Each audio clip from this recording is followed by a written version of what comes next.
This is the Capitol Rundown. There are provisions in today's legislation that I would never vote for in the final package. On this January 6th, our side will not engage in election denialism. Those that assaulted police officers, that's a different story. It's all straight ahead. The Capitol Rundown starts now. Thank you for joining us for this week's Capitol Rundown. I'm Siobhan Klepfer. President-elect Donald Trump was formally sentenced Friday in the hush money case in New York.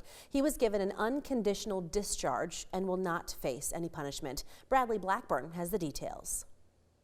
In a historic courtroom moment, President-elect Donald Trump appeared virtually before a New York judge to be sentenced as a convicted felon. Never before has this court been presented with such a unique and remarkable set of circumstances. In the brief proceeding, Judge Juan Merchan gave Trump an unconditional discharge. Trump will have a criminal record, but will not face prison time or probation.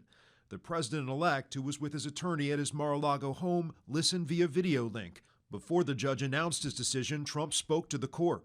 But the fact is that I'm totally innocent. I did nothing wrong. Trump had faced up to 4 years in prison for the conviction, but prosecutors agreed to the unconditional discharge after Trump's presidential win. The sentence comes little more than a week before his inauguration. This is the proverbial slap on the wrist. It is symbolic. It is an acknowledgement that there was a conviction, and it is essentially no more. A Manhattan jury convicted Trump in May 2024 on 34 felony counts of falsifying business records. Prosecutors said he had attempted to cover up a $130,000 hush money payment to adult film star Stormy Daniels ahead of the 2016 election. Trump and his attorneys have vowed to appeal, a process that could play out while he is in the White House. And staying with the president-elect, Mr. Trump has vowed to put tariffs on foreign products from a variety of nations. If that happens, it would be felt by Michigan's auto industry, and that's got the attention of Governor Gretchen Whitmer. Here's our Capitol correspondent Tim Skubic with more. Your worst nightmare is that the Trump administration will cost UAW jobs in your state. I mean, that's a nightmare scenario for all of us. The incoming president has not yet tipped his hand on what his tariff policies will be, but all the uncertainty is certainly causing concerns in the domestic auto industry and in the governor's front office. The problem is that many of the parts that go into our domestic vehicles come into the state from Mexico and Canada. And if the president slaps a hefty tariff on those parts coming into Michigan, well, the governor fears tariffs between Mexico and Canada will make it even more difficult for our auto industry because, you know, the cars that we buy that are Michigan made are back and forth. There are pieces coming from all parts of North America and China, for that matter, that we've got to be mindful of. All that would result in sticker shock with higher vehicle costs domestically. Meanwhile, all this would help the Chinese sell more cars in other countries and take sales away from domestic car makers here. The governor argues the Chinese have one huge advantage. They don't have to make a profit in the foreign markets. Because the Chinese government is underwriting car manufacturing. They don't need to make a profit. They're just trying to drive all these other companies out of business. We can't let it happen here in the state. All the governor could do now is wait to see what the new president does, with fingers crossed on the home front that any new tariffs will not cost auto jobs in this state. Here for you in Lansing, Tim Skubic. Well, coming up, we will take a look at the certification of President-elect Donald Trump in Congress last Monday. Plus, we're going to hear from lawmakers about Mr. Trump's plans to pardon at least some of those who tried to overrun the U.S. Capitol on January 6th, 4 years ago. The Capitol Rundown. We'll be right back.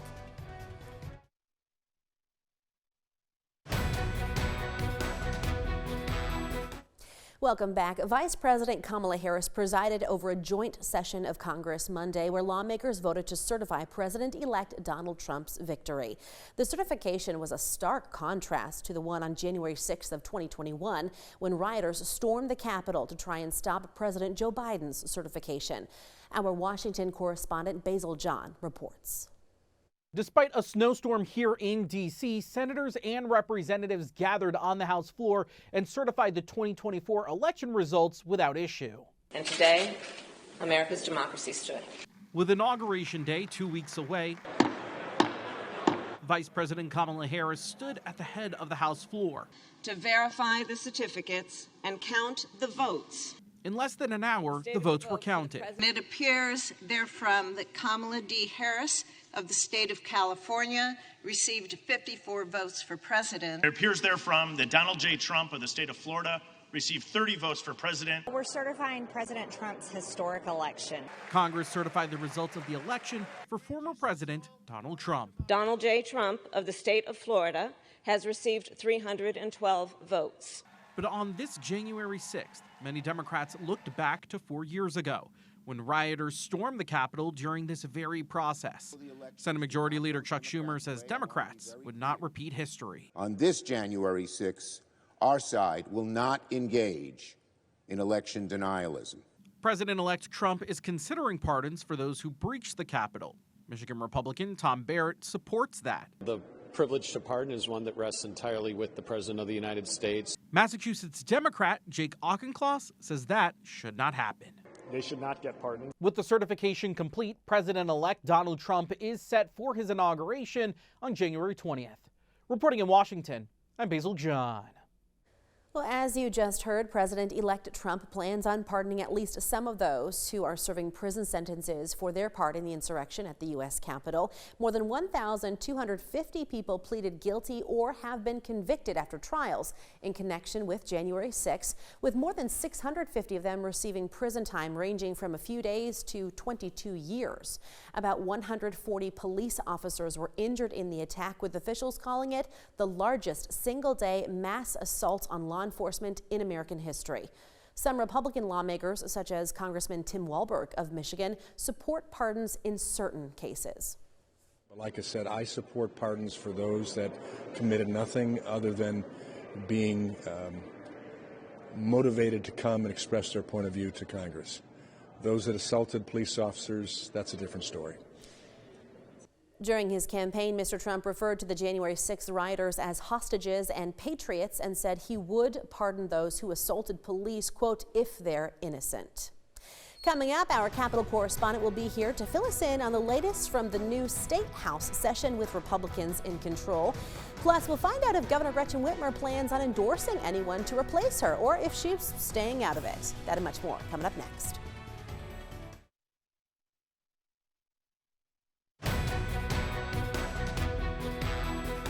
The new State House session just got started this past week under new management. The Rundown's Jorma Duran spoke with our Capitol correspondent Tim Skubic to get his take on how it's been going and more. It's time to get updated politically here in the state of Michigan, and nobody better than this guy right here, Tim Skubic, to help us out. Tim, the Michigan legislature is back in session, and the State House is now under Republican control. Now, it's only been a few days, but any surprises yet? Well, it'll be interesting to see how this dance works out. Okay, you're right. We've just arrived at the prom, and you know, people are lined up around the perimeters and no action in the center yet. Although we do have some clues as to what may be coming down the pike to keep with that analogy before everybody goes and drinks the loaded punch. It's 58 Republicans and 52 Democrats. As you recall, the last 2 years, Republicans were in the minority. Now they're in the majority. They elected Speaker Matt Hall. Optics are important in this business, and it's been a long-standing tradition that the governor's lobbyist has access to the floor to talk to lawmakers to try to get stuff done on behalf of the governor. Well, Mr. Hall said, that's not going to happen under my watch, so keep your lobbyist out of the House chambers. Secondly, and this one has a little more import, he created special subcommittees, oversight subcommittees, that will do a deep dive into the conduct of the governor's office, the administration, the attorney general, and the secretary of state. By the way, all the three of those are Democrats. He's a Republican. You can do the math. Of course, the most important part for our viewers is if the legislation that you want out of the legislature, it's a question as to whether you're going to get it, because now with the Republicans in control of the House, they can basically stop anything that the governor wants. Conversely, the governor can stop anything the Republicans want because she's got a Democratic senator. So you get my drift here. It's a brand new ball game. Cooperation, bipartisan cooperation is the way to get there. And the question is, can they get there before the dance is over? We'll see. Yeah, absolutely. Well, let's look ahead a little bit. Governor Gretchen Whitmer can't run for another term, but so far she hasn't floated her own choice for a successor. So obviously, will she do this? And what do you think her strategy is? Read my lips. The answer is no. She's going to stay out of it. When we had a chance to talk to her at the residence about this over the holidays, she made it very clear. She said, look, a lot of my friends are going to be running for the Democratic nomination for governor, and I'm with my friends. So she's not going to pick up sides. Of course, the collateral damage here from a political standpoint is that traditionally, the governors, sitting governors, have endorsed their running mate, their lieutenant governors. In this case, Garland Gilchrist is clearly interested in running for governor. He would love to have her endorsement, but he's not going to get it. The governor does correctly point out that every time a former governor endorsed his or her running mate, that running mate failed miserably, could not win. And so maybe she's doing Mr. Gilchrist a favor by not endorsing him, but she's going to stay out of this thing and just let nature take its course. Coming up next on the rundown, the United States Senate is taking action on a bill that would make changes to how immigrants who commit crimes are handled. But first, we'll take a look at how cities in Michigan might react to the incoming Trump administration's threats of mass deportations. That and a lot more still ahead right here on the Capitol Rundown.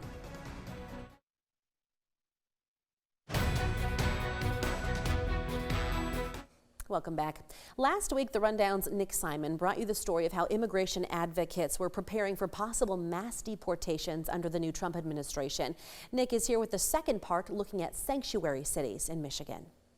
The Trump administration has promised mass deportations.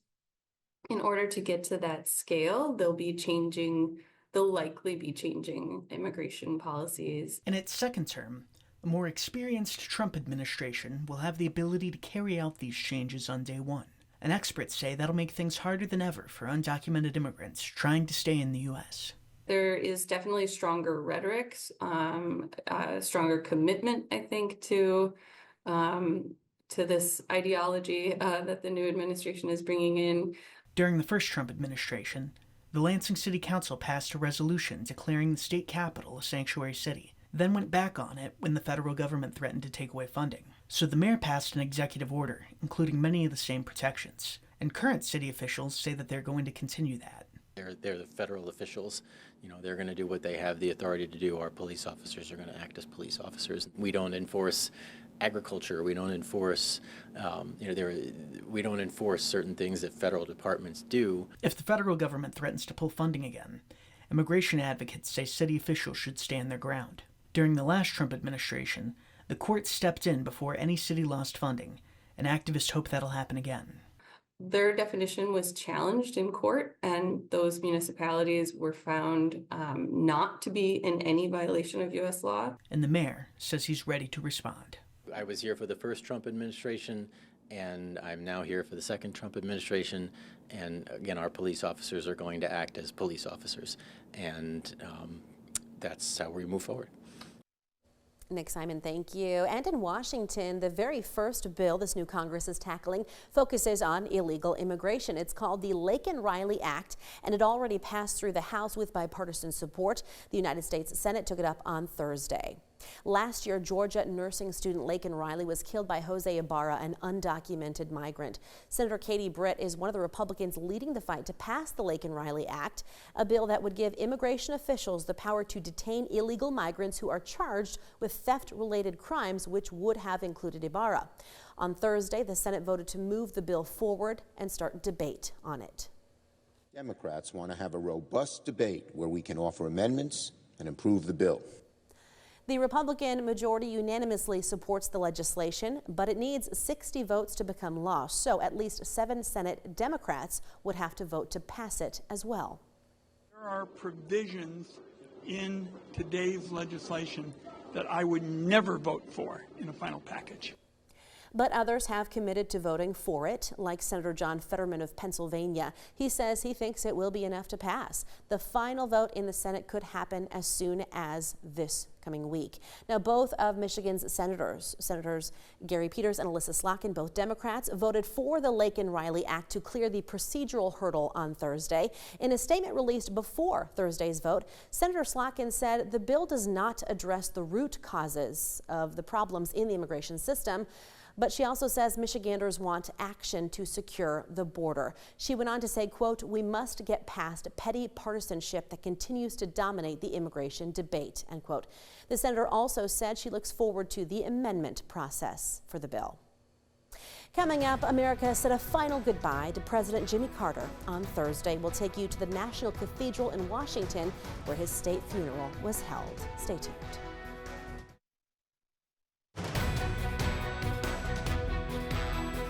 Welcome back to the Capitol Rundown. On Thursday, the nation said goodbye to President Jimmy Carter. His state funeral at the National Cathedral capped off a week of mourning and tributes to the 39th president. Our Washington correspondent Trevor Shirley has more. Jimmy Carter's friendship taught me, and through his life taught me, the strength of character is more than title or the power we hold. President Joe Biden eulogized his friend and presidential predecessor inside the National Cathedral, packed with dignitaries, families, and presidents, past and present. He showed us what it means to be a practitioner of good works and a good and faithful servant of God and of the people. President Carter's journey to the cathedral began earlier today, with a procession across Washington beginning at the U.S. Capitol. Now, honesty and truth-telling were synonymous with the name Jimmy Carter. During the funeral, Carter's commitment to his country and his fellow Americans was a central theme. The ceremony bringing to a close a week of honor and a century-long life of service. He built houses for people that needed homes. He eliminated diseases in forgotten places. He waged peace. And he will most certainly be missed. And that is our show for this week. Thank you so much for watching the Capitol Rundown. We will see you all again right here next week.